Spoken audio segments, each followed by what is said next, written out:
Dear students, simple present tense को आपने बहुत अच्छी तरह से करना सीख लिया, कैसे इस्तेमाल करते हैं, कब इस्तेमाल करते हैं। First form of the verb उसमें यूज़ होती है, आपको याद रखना है और याद होना चाहिए आपको। यही first form of the verb एक काइंड ऑफ सेंटेंस है जिसे हम कहते हैं इम्पेरेटिव सेंटेंस। यही first form of the verb उसमें भी यूज़ होती है। अब इम्पेरेटिव का मतलब क्या है? इम्पेरेटिव का मतलब है किसी को कोई कमांड और यानी ऑर्डर देना, किसी को वार्निंग देना, किसी से रिक्वेस्ट करना, किसी को कुछ सजेस्ट करना, किसी को किसी चीज़ से रोकना, वगैरह वगैरह। यानी आप first form of the verb के साथ सेंटेंस को स्टार्ट करते हैं और इसमें सब्जेक्ट नहीं होता। We start right away with the verb.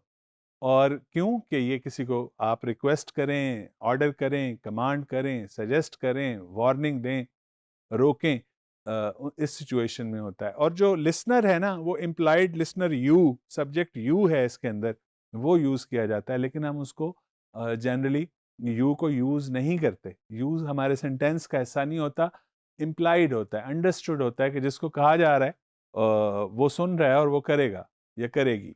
Therefore we don't use you normally in such sentences. फिर imperative sentences को हम इस्तेमाल कर सकते हैं, जैसे मैंने बताया आपको कि बोथ किसी को कुछ कहना हो तब भी, को किसी चीज़ से रोकना हो तो तब भी। तो उसमें जब सेकंड पर्सन है, लिहाजा हमेशा हम डोंट यूज़ करते हैं। मसलन clean the room, don't clean the room, open the door, don't open the door. Generally ये इसका फॉर्मेट है। फिर अगर रिक्वेस्ट वगैरह स्पेशली, तो हम किसी से आपने कर्जा लेना है तो या किसी को कुछ सजेस्ट कर रहे हैं, आप किसी से किसी को कोई राय दे रहे हैं, तो उस सूरत में अगर आप प्लीज़ को ऐड कर दें तो आपका एक्सप्रेशन पोलाइट हो जाता है, पोलाइटनेस आ जाती है आपकी स्टेटमेंट के अंदर। आपके इम्पेरेटिव सेंटेंसेस को पोलाइट करने के लिए आप प्लीज़ को यूज़ कर सकते हैं।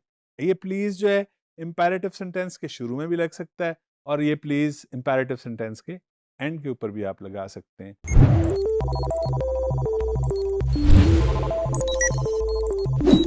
Let's look at some of the examples. किसी से आपने कहना हो कि मुझे पानी का एक ग्लास ला के दो, तो ये कमांड भी है, लेकिन in a way it is a favour that you are asking someone. एक रिक्वेस्ट भी हो सकती है, तो आप कह सकते हैं bring me a glass of water, और पोलाइटनेस के लिए आप कह सकते हैं please bring me a glass of water, या आप कह सकते हैं bring me a glass of water please. Next example देखिए, अगर आपने किसी से कहना हो कि मेहरबानी से भाई ड्राइवर मियाँ इतनी तेज़ गाड़ी मत चलाओ, तो मना कर रहे हैं, आप रोक रहे हैं, तो आप कह सकते हैं don't drive the car so fast please.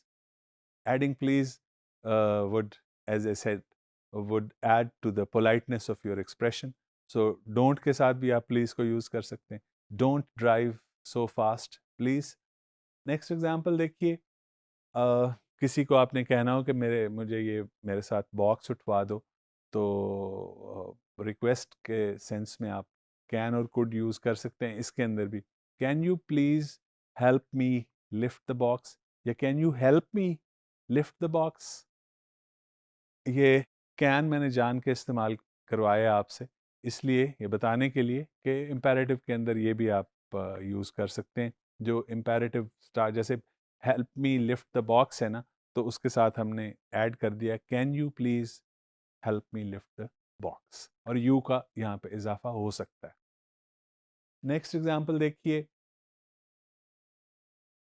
Please please open the window, please open the window. You are asking someone to open the window for you. और जो टीचर कहते हैं आपको गुस्से में, जब आप शोर कर रहे होते हैं, क्या कहते हैं भला?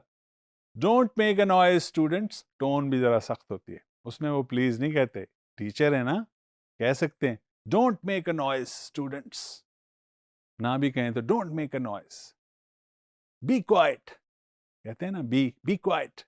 ये सारी इंस्ट्रक्शंस भी हैं और कमांड्स भी हैं जो कि हम इम्पेरेटिव सेंटेंसेस की मदद से हम कन्वे कर सकते हैं किसी को। ये भी याद रखने की चीज़ है कि जो वर्ब की फर्स्ट फॉर्म है, रूट फॉर्म है, वो इन्फिनेटिव वाली तो है, लेकिन इन्फिनेटिव का टू साथ नहीं लगता। आपने किसी को किसी चीज़ का कहना हो, तो ये नहीं कह सकते to open the door, no, open the door, right? और इसी तरह नेगेटिव बनाना हो, तो ये भी नहीं कर सकते कि आप वर्ब के साथ आईएनजी वाली फॉर्म, यानी जिसे प्रेजेंट पार्टिसिपल फॉर्म कहते हैं हम, वो यूज़ कर लें और कहें कि don't running in the class, आप कहेंगे don't run in the class. Dear students, imperative sentence जैसे मैंने आपको बताया कि हम हमेशा यूज़ करते हैं जब किसी को कोई कमांड देनी हो, कोई ऑर्डर देना हो, कोई रिक्वेस्ट करनी हो, कोई वार्निंग देनी हो, या कुछ सजेस्ट करना हो।